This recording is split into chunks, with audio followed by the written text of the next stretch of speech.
guys, arito ako sa puno ng baliti. Ito pala yung baliti, oh. Tingnan nyo, yan ang baliti.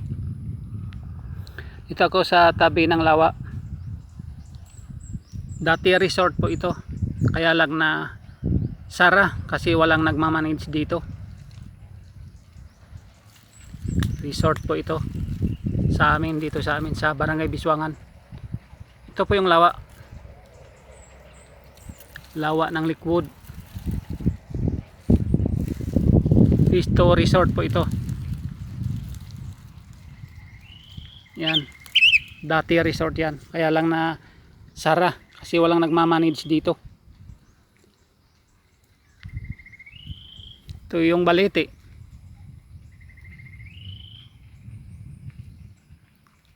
Maraming salamat po sa inyo guys. Lalo na sa nag-view ngayon. Maraming salamat po sa inyo.